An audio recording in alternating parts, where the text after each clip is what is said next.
ప్రభువునందు ప్రియమైన సంఘబిడ్డలకు, దేవుని పిల్లలకు ఈ ఉదయకాల సమయంలో ప్రభు అయిన యేసుక్రీస్తు నామములో అందరికీ వందనాలు తెలియజేస్తూ ఉన్నాను.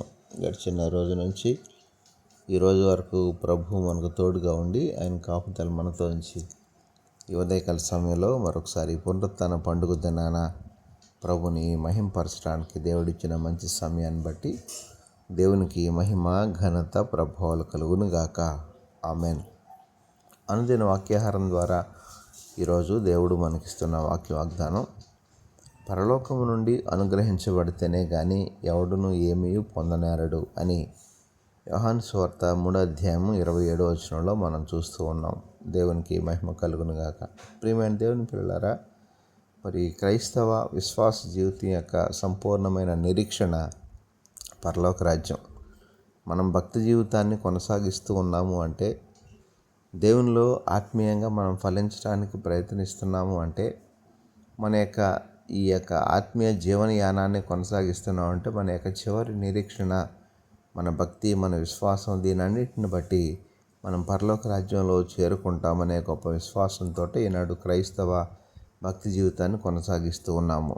అయితే ప్రభువు ఇక్కడ వాక్యానుసారంగా మనతో సెలవిస్తున్నారు.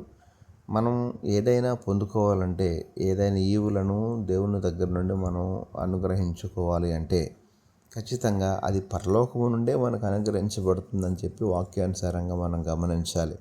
అంటే మన భక్తి, మన నీతి, మన విశ్వాసము, మన యథార్థత ఎంత ఖచ్చితంగా ఉండాలో, ఎంత వినయ విధేయతలతో మనం జీవించాలో ఈ మాటను బట్టి అర్థమవుతూ ఉంది. అంటే మనము పొందుకునే ప్రతీది కూడా పరలోకము నుండి అనుగ్రహించబడుతుంది. అంత మాత్రమే కాదు, ఒకానొక దినాన మనము ఆ పరలోక రాజ్యానికి కూడా చేర్చబడతాం. అంటే ఆ నిత్య రాజ్యం, ఆ మహిమ రాజ్యం, ఆ తేజోమయమైనటువంటి రాజ్యం, ఆ యొక్క బంగారు వీధులతో కూడినటువంటి రాజ్యం, పరిశుద్ధుల సమూహము నివసించేటటువంటి రాజ్యం, దేవదూతలు ప్రభువుని నిత్యము ఆరాధించేటటువంటి రాజ్యం. ఆ రాజ్యంలో దేవుణ్ణి మనం కూడా స్తుతించడానికి, దేవుని నామాన్ని మహిమపరచడానికి ప్రభు మనకు కూడా చక్కని అవకాశాన్ని కలుగు చేశారు. దేవునికి మహిమ కలుగును గాక. మరి ఆ నిత్య రాజ్యాన్ని చేరుకోవాలి అంటే మన భక్తి, మన విశ్వాసం చాలా ఖచ్చితంగా ఉండాలి. అయితే అలా ఖచ్చితంగా మనం జీవించడానికి మరి ఈరోజు ప్రభు మనకు ఒక పునరుత్థాన పండుగ దినాన్ని మనకు అనుగ్రహింపజేశారు. ఎవరైతే సన్నిధిని క్రమంగా పాటిస్తారో,